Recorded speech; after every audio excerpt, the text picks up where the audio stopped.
Angiosperm, what is angiosperm, angiosperm क्या होते हैं और वह अपने इस ग्रुप में कौन कौन से एंजियोस्पर्म क्या क्या विशेषताएं होती है, आइए आज उसके बारे में पढ़ते हैं। सबसे पहले देखते हैं क्लास 9 ग्रुप एंजियोस्पर्म बायोलॉजी। तो angiosperm, angium case of cover plus sperma में सीड, यानी केस ऑफ कवर और सीड, जिस सीड में कवर होता है उसे एंजियोस्पर्म कहते हैं।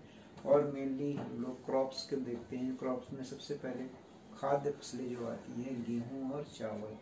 तो गेहूं और चावल में सबसे पहले देखते हैं इनके ऊपर एक कवर होता है जैसे, और इस कवर में हम लोग उस दाने के ऊपर कवर होता है। इस प्रकार से हमें एंजियोस्पर्म को समझ सकते हैं।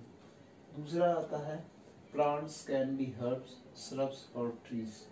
प्लांट्स हर्ब्स में भी हो सकते हैं, यानी छोटे से छोटा पौधा भी हो सकता है, यानी चना के ऊपर उसका कवर होता है।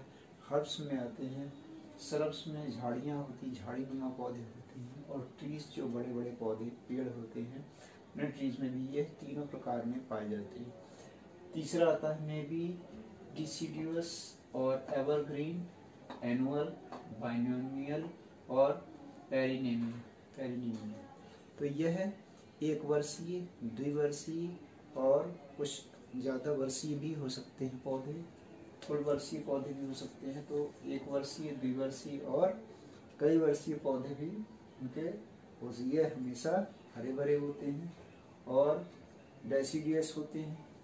चौथा आता है ovary develops into fruits and seeds are enclosed inside the fruit. Ovary जो है इनकी डेवलप होती है फ्रूट और सीड के बीच, फ्रूट और सीड में, और इनक्लोज इनसाइड द फ्रूट, इनके अंदर जो है जो सीड का जन्म होता है। पांचवा आता है जाइलम, वेसल्स एंड फ्लोएम साइड्स tubes with companion cell are present. इनमें जाइलम और फ्लोएम के कंपेनियन सेल्स भी प्रेजेंट होते हैं। इस प्रकार से हम इनको समझ सकते हैं। जाइलम से का मीन्स है कि जमीन से जितना भी पानी है, खाद्य पदार्थ है, और जितने भी आयंस वगैरह हैं, या जितने भी खाद्य पदार्थों में जैसे पोटेशियम, कार्बोनियम आयन, इन सबको ले जाना पौधे के टिप तक। और फ्लोएम का मीन्स होता है फ्लोएम पूरे पदार्थ को जमीन तक इसको वापस लाते हैं। तो जाइलम और फ्लोएम दोनों पाए जाते हैं। इस प्रकार से हम इसको समझ सकते हैं। On the basis of the number of cotyledons, angiosperm have further been divided by two classes. इसको cotyledons को दो भागों में डिवाइडेड किया गया है, जो कि हम लोग इसको समझ सकते हैं।